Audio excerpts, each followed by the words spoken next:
Morning friend, we are discussing about जो revision through MCQ question की जो series है हमारी, उसी सीरीज़ को हम यहाँ पे कंटिन्यू करते हैं। The very first question is related to the Indian history. पहला क्वेश्चन आपके सामने है, viceroy of India at the time of the formation of Indian National Congress. जब इंडियन नेशनल कांग्रेस बनी थी तो उस वक्त के जो वाइसरॉय थे वो कौन थे, ये आपसे पूछा जा रहा है। सी, जब हम वाइसरॉय की बात करते हैं तो ये 1858 के जो आपका एक्ट हुआ करता था, उसमें जो गवर्नर जनरल था उसका नाम चेंज करके आपका वाइसरॉय कर दिया गया था, वाइसरॉय कर दिया। अब गवर्नर जनरल कब बना था, तो 1833 में। और फर्स्ट गवर्नर जनरल कौन थे, तो बेंटिक थे। और फर्स्ट वाइसरॉय कौन थे, तो आपके लॉर्ड कैनिंग हुआ करते थे। और आफ्टर इंडिपेंडेंस पूछा जाए तो फर्स्ट वाइसरॉय कौन थे, तो लॉर्ड माउंटबेटन थे। अगर फर्स्ट इंडियन पूछा जाए तो सी गोपालचारी हुआ करते थे। तो ठीक है, तो लेट्स सी।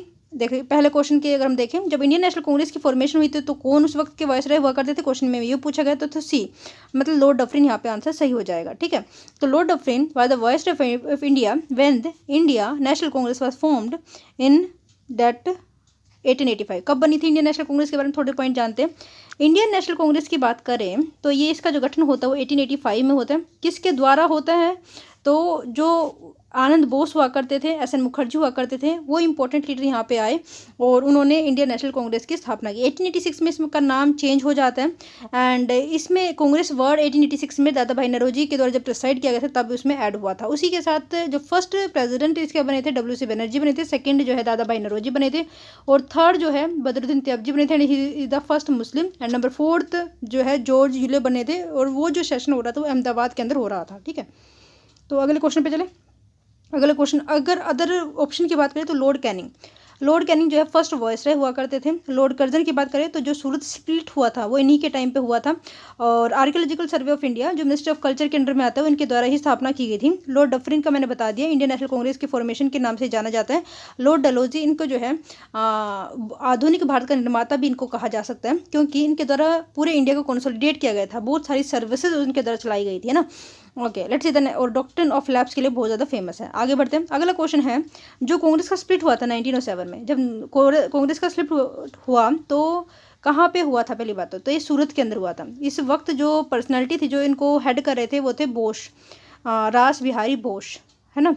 तो और सूरत के अंदर हो, तापी नदी के किनारे ये है। और इसमें स्प्लिट होने का रीज़न क्या था, बेसिकली जो उस वक्त बाइकआउट चल रहा था, स्वदेशी मूवमेंट चल रहा था, तो क्या ये बंगाल तक ही रहना चाहिए या फिर पूरे ऑल इंडिया तक ये जो पूरी मूवमेंट फैलनी चाहिए, इसके ऊपर विवाद था। क्योंकि जो एक्सट्रीमिस्ट है वो ये बोल रहे थे कि इसको पूरे ऑल इंडिया में फैलना चाहिए, लेकिन जो मॉडरेट्स है वो चाहते थे कि जो है बंगाल तक ही सिमट के रह जाए। ठीक है, तो यहाँ पे सी ऑप्शन सही है। Methodology of struggle against the britisher, किस तरीके से हम ब्रिटिशर के खिलाफ लड़ना है। Grant of concession the all India Muslim league, ऐसा नहीं है। वैसे 1906 में इसकी स्थापना हो जाती है। कौन करते हैं, तो आगा खान हुआ करते थे, सैमुल्ला खान थे। One personality is also there, ठीक है, वो ढाका के नवाब थे। Increasing religious tones in the Indian national, ऐसा नहीं है। और economic ideology of the state led development of India, that also not the correct. The right answer is how we struggle against the British, तो C option यहाँ पे सही है। The Congress split in 1907, the moderate were oppose to the use of the बाइकट, मतलब जो moderate थे वो नहीं चाहते थे कि बाइकट का हम इस्तेमाल करें। They felt that it involve in the use of force, उनको यह मानना था कि ये फोर्स का यूटिलाइजेशन हो जाएगा। The extremists insist on the use of the mass boycott movement, protest, strike to make a point against the British, ताकि ब्रिटिशरों को कुछ सुने, क्योंकि मूवमेंट के से, प्रोटेस्ट से, स्ट्राइक से ये उनका जरिया हुआ करता था। लेकिन अगर हम मॉडरेट्स की बात करें तो उनका मानना था कि हमें पिटीशन करनी चाहिए, उनसे प्रार्थना करनी चाहिए, एक्सेट्रा एक्सेट्रा, है ना।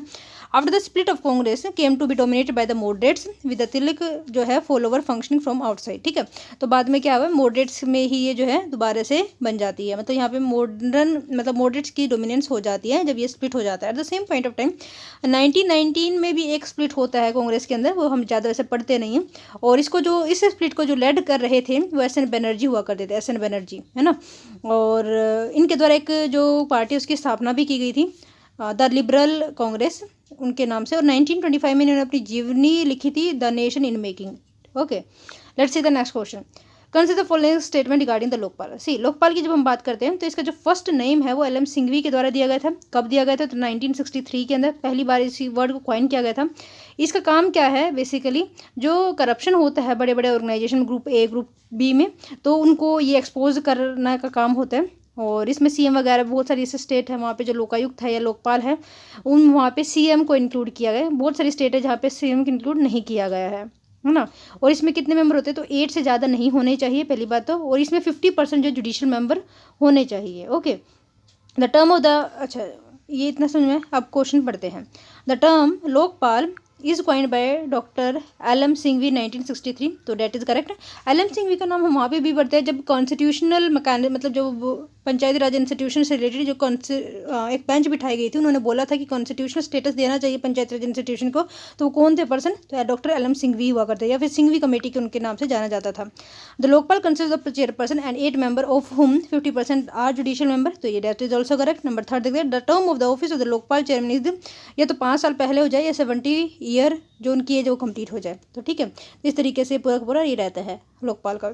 अगला क्वेश्चन ये ऑलरेडी पूछा जा चुका है। Hydrogen in rich compressed natural gas, क्या ये CO के एमिशन को 70% से रिड्यूस कर सकती है, that is correct. It enable use of 5% saving fuel, that is also correct. It cost less than CNG, that is incorrect because hydrogen CNG जो है एक बहुत ज़्यादा प्रेशर इसको चाहिए, बहुत ज़्यादा इक्विपमेंट लगता है जब हम इसको कंप्रेस करते हैं, तो ये महंगी हो जाती है इस वजह से, तो सेकंड इज नॉट करेक्ट।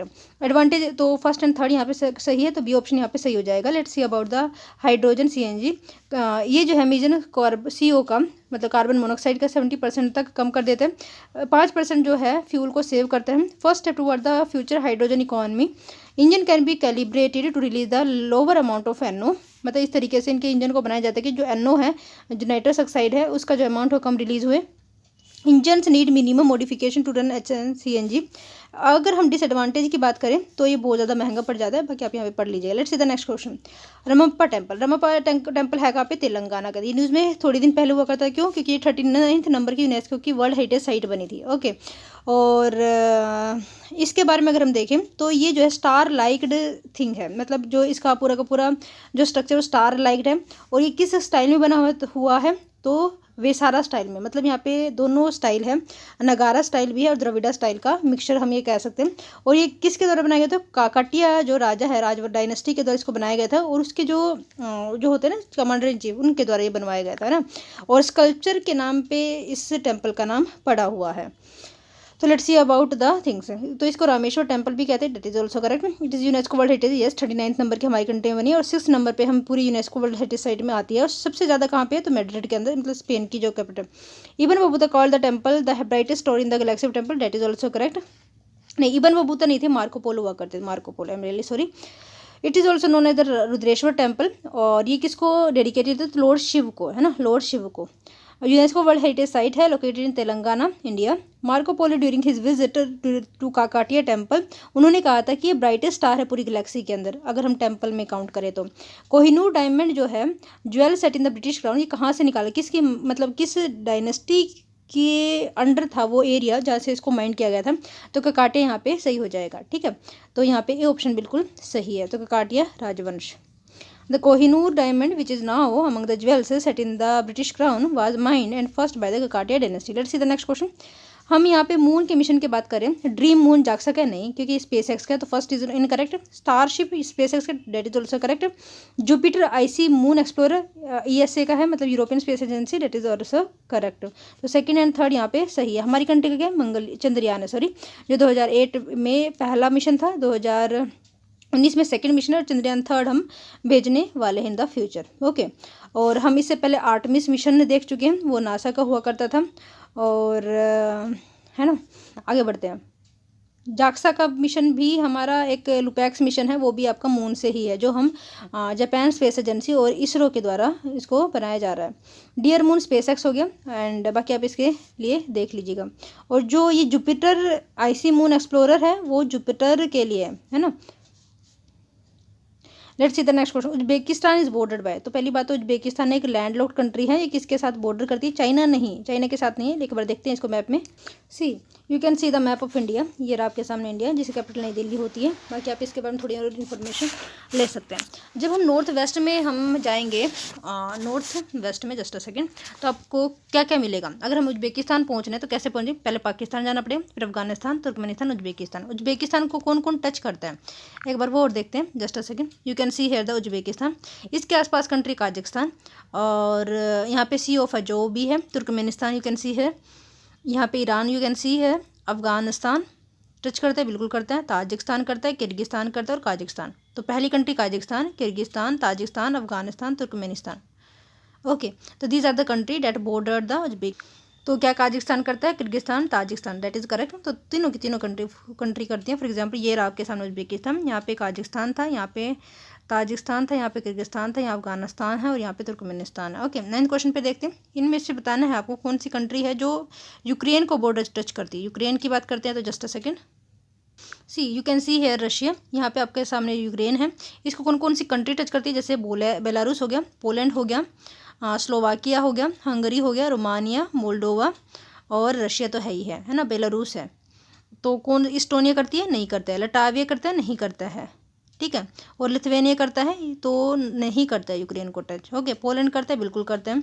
क्या स्लोवाकिया करता है, हंगरी करता है, रोमानिया, मोल्दोवा, ये सारी की सारी कंट्री करती है। ओके, क्या हंगरी करता है, यस। पोलैंड, स्लोवाकिया, रोमानिया, ये चारों कंट्री करती है, लेकिन इस्टोनिया नहीं करता है। तो first second third fourth is the correct. You can see here the map of B option, first second third and fourth. You can see the Ukraine जिसकी कैपिटल कीव होती है, और अब देख लेना, उसमें मैंने आपको बताई दी कौन कौन सी कंट्री टच करती है, ठीक है। आगे बढ़ते हैं। With reference to the stand up India scheme, आपको बताना है कि इनमें से कौन सी स्टेटमेंट करेक्ट है। It purpose to promote the entrepreneurship among the SC ST and the women entrepreneur, that is also correct. ये जो है रीफाइनेंसिंग जो है सिडबी के थ्रू इसको प्रोवाइड की जाती है, that is also correct. SIDBI का जो हेडक्वार्टर लखनऊ के अंदर है, तो दोनों की दोनों स्टेटमेंट सही है। The scheme promote entrepreneurship among the SC ST and women entrepreneur, facilitate at least 2 such project पर बैंक पर ब्रांच। मतलब ये है कि ऐसे 2 प्रोजेक्ट को फंड करना है, एंड किसके द्वारा, हर एक ब्रांच को जो है 2 प्रोजेक्ट को फंड करना है। The stand up India scheme provide for the refinancing window through the SIDBI with an initial amount जो है 10,000 करोड़ दिया गया था। तो second is also correct, right. By this we ending the session here only. Thank you so much for listening us.